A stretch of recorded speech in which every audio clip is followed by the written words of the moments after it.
Hi, I'm Greg, Hi, I'm Will. and welcome to our next episode of Theme Parks and Patents. Today, I think it was like about a week ago, we got back from, our second Florida trip, and our second time visit the Epic Universe, finally got a road donkey, and that's what we're doing today. So yeah, this is our update. I think we have a couple more to do, at least on Celestial Park, but I think the most surprising part is that we got Donkey Kong done twice. I went on 3 times. Oh, We ended up spending 2 days at Epic Universe. yeah. But we got on it that many times without Express. Yeah. It was pretty good. It's a busy resort. I would definitely say go in the morning or the evening is the best time to do it. Yes. Don't believe them on early mornings if they say it's not opening, because I think it typically does. So Yes, that's like on our first. I think it was our first day there, Second day. second day. We were looking at we got there on early entry. And it says Donkey Kong opens at 10 p.m. and we're all okay. Let's go do Mario Kart. I get a call from my mom and she's saying, guys, Donkey Kong is open. And we're like at the loading station, so I'm all, is there any way to get out of here? And he's all, yeah, just through that door. I book it. Like, seriously, I'm all, bye, Dad. I know we need to update Mario Kart too, because we did the patent on that, but that one's kind of. But we've already ridden it. Yeah. Never in Florida, but we've ridden it in California a bunch. Yeah, pretty sure it's just the Pretty same. different. I think the only different part is kind of the exit gift shop, because I think that's the only different thing. Yeah. So I guess back to Donkey Kong. We rode it. It's very shaky, but it's fun. It kind of makes sense why it's shaky, because it's like you're on a rickety mine track. Like, minecart track. Do you think they make it like that, though? No, I don't think they did it on purpose, but kind of makes sense. My guess would be the ride mechanism that we've talked about a bunch, because the patents are on it. On the one side, there's too much force. Because if you look at it, if you look at the carts, the side that connects to the track is humongous. It's like 10 feet. Mm-hmm. I just think, because basically what you do, if you have a cantilever, which they're doing, they're only attaching one side of the cart. Every person in that, especially the people on the far side away from the connection point, are creating what's called a moment. And it's a force that's timed by the distance they are from the connection point.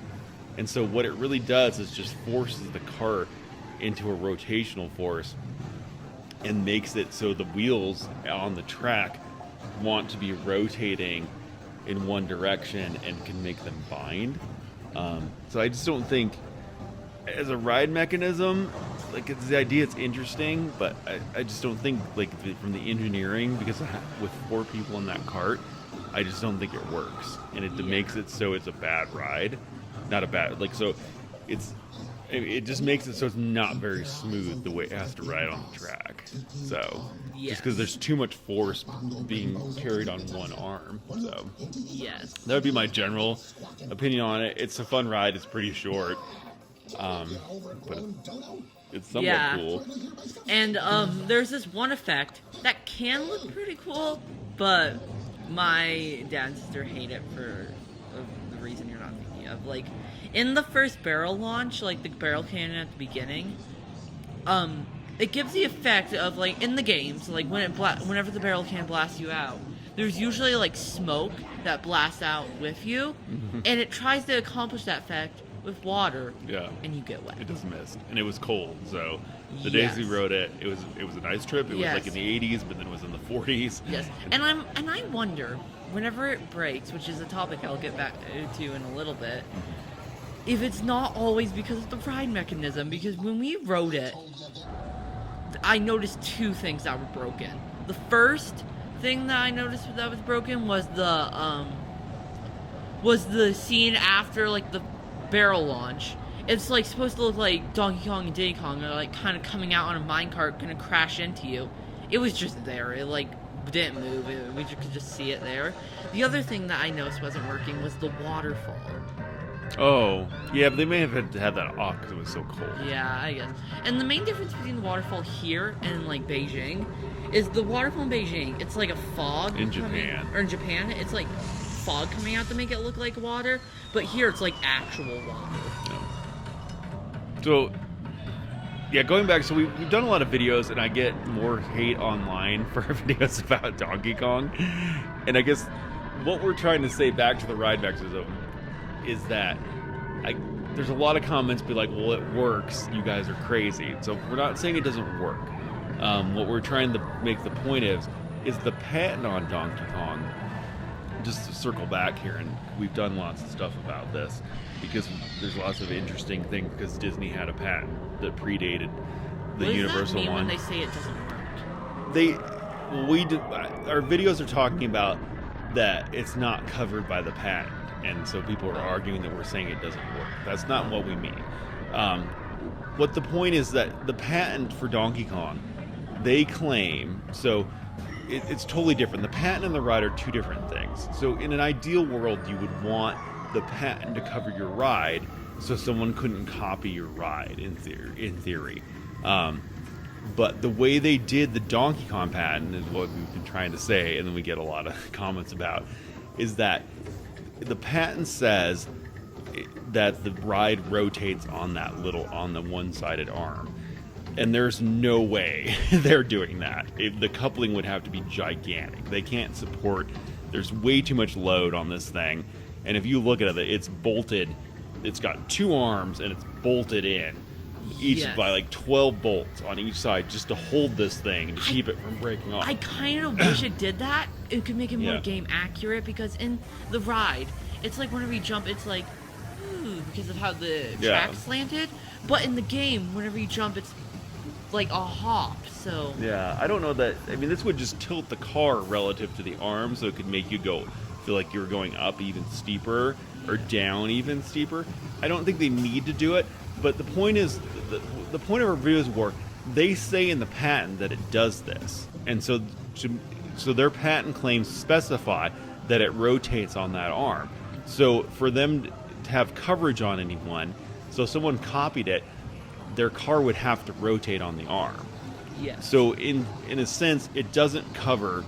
So the Donkey Kong ride itself isn't covered by the patent because the Donkey Kong ride doesn't rotate, and that was. So Disney could do it as long as it doesn't rotate. Yeah, you could copy their ride. Disney, you better be watching this and rip it off. Because if your car didn't rotate, you wouldn't infringe their patent claims. Yes. Disney, you better be watching this. Yeah. We're finding loopholes for you. It's really just bad patenting and not keeping up to what the design of the actual ride is based on what the ideas they have the patent.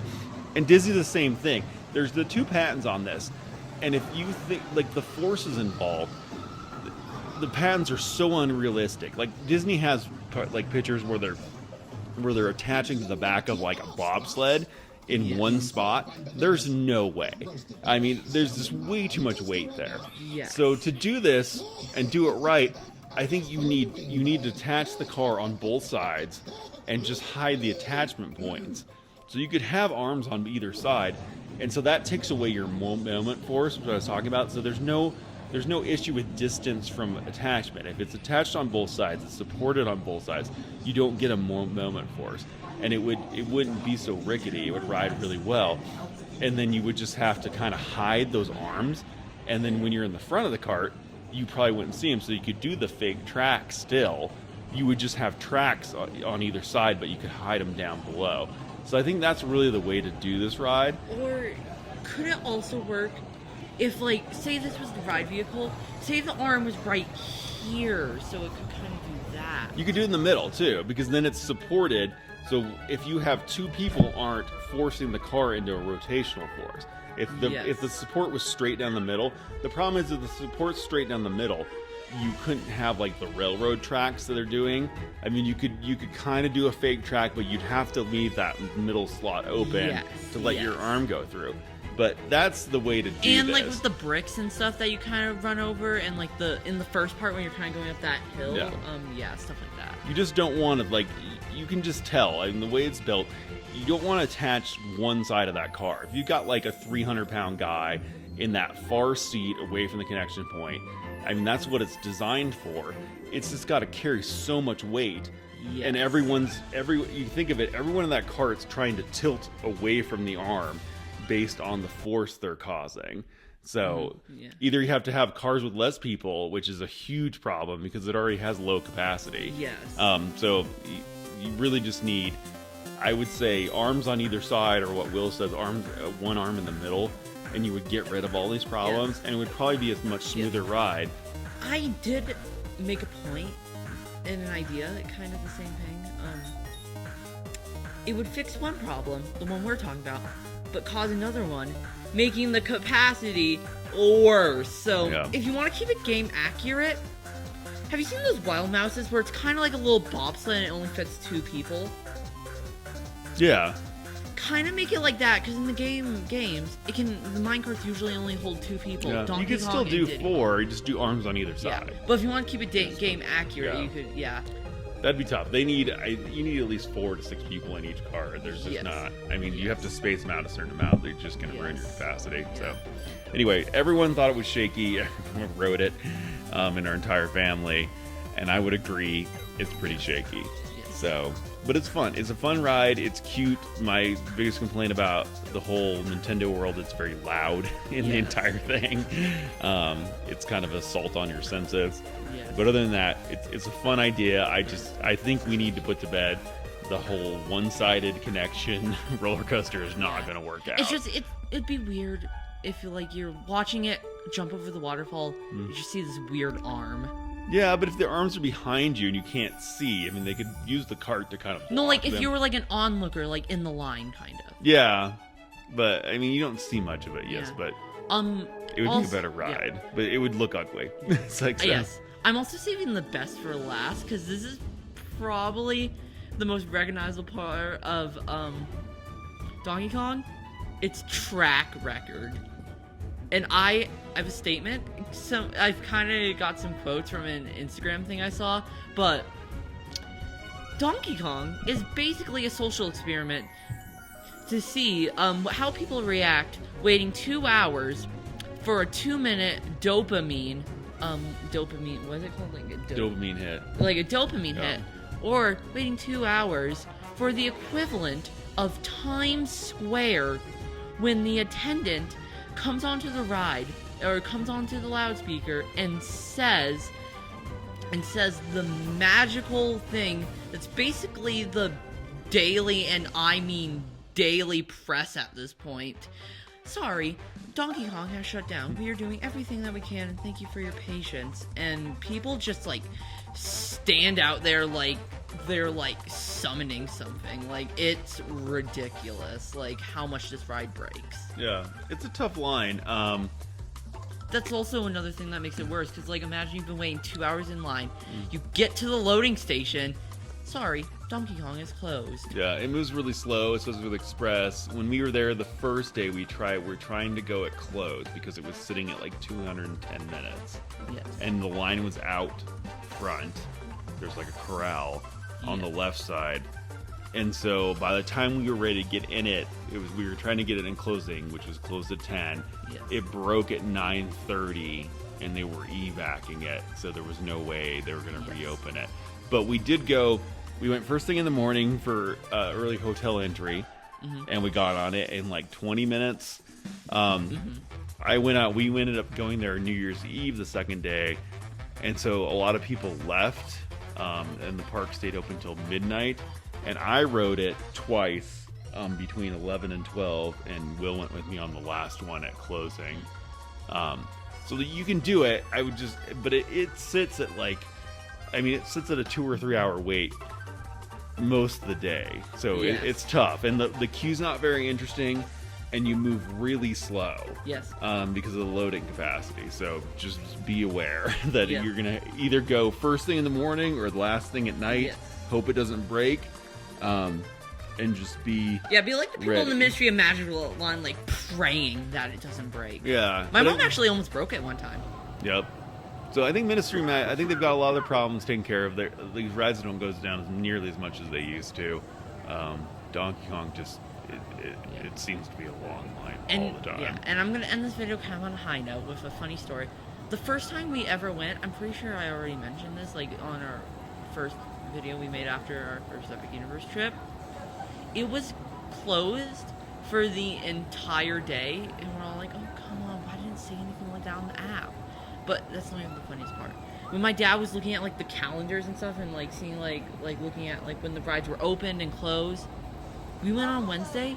That Wednesday was the only day when it was closed for the entire day. So It was a Sunday, actually. or Sunday. But yeah, it's the last time it's been closed all day. Yes, so it was just like very bad timing. It was fun though. We went on it Yeah. a bunch. Like we got to experience it. We Yeah. got like lots of pictures. We'll put them in Yeah. to kind of catch up Yeah. on it. But it's an interesting concept. I do not think it works. I do not think anyone else should do this concept of the one-sided Yes. connected cart. It's just too heavy. Yeah, and from that same Sunday trip, a literal quote from my dad: "Why did we buy Express if Donkey Kong is closed?" Yeah, the one day was closed. That's the only reason we had Express stuff. We're also just waiting. We're not ever gonna get Express for Epic Universe until Express starts playing by the rules of like Isles of Adventure, where you can just go back like every single time and like as much as you want Like instead of just multi-rides? yeah, and Okay. instead of just doing it once a day. They And just it's don't have the like capacity. yeah, to do it and that way. Dad said it is very expensive. Yep.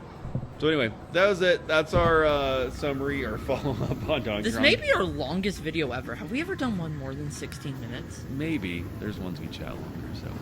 But anyway, we had a lot to say. We waited a long time to go on this one, and there was lots of patents involved and lots of Yes. interesting back and forth, lots of getting yelled at online for saying things. Yes. But anyway, that's the thing. It's not covered by their patent. It still works. Still works. I'm not saying it doesn't work. It's just not covered by their patent. So, other than that, Will, do you want to sign us off?